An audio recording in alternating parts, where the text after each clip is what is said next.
Naintriga ang marami sa ginawang ito ni Coco Martin at Lovie Poe. Wala umano ito sa script, ngunit bakit nga ba itinuloy?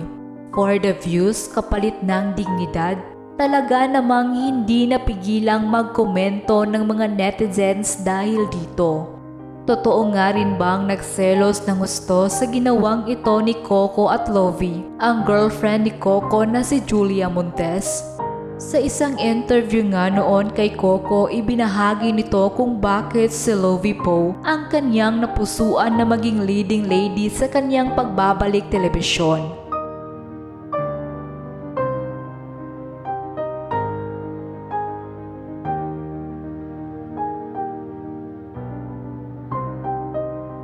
Ayon pa kay Coco, isa si Lovie sa mga perfect na leading lady sa FPJ's Batang Quiapo.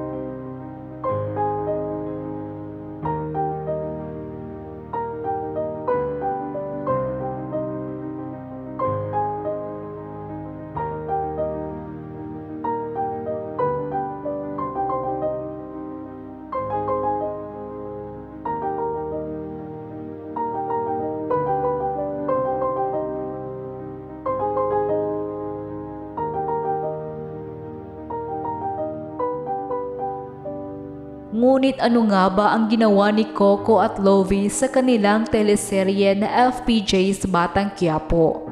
Trending online ang isang eksena mula sa FPJ's Batang Quiapo. Ipinakita dito ang mga lead stars na sina Coco Martin at Lovie Poe na nagsalo sa isang mapusok na halik.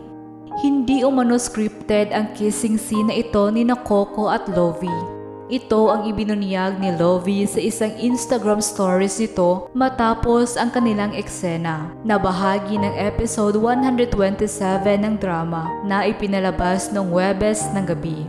Sa eksena, nagkaroon ng heartbreaking na eksena sina Tanggol at Bokang nang humingi siya ng tawad sa pagbebenta niya ng sarili kay Ramon para mailigtas ang buhay ng kanyang ama. Sa Instagram story nga ni Lovie, ibinahagi niya ang kissing scene nila ni Coco Martin.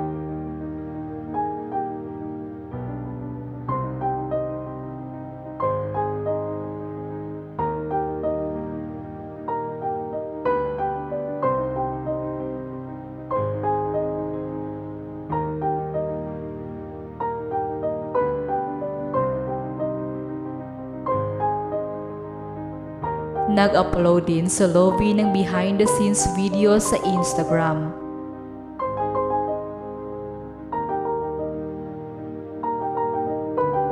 Puring-puri nga ng fans ang dalawa dahil sa mahusay nilang pagdadala sa mabigat na eksena.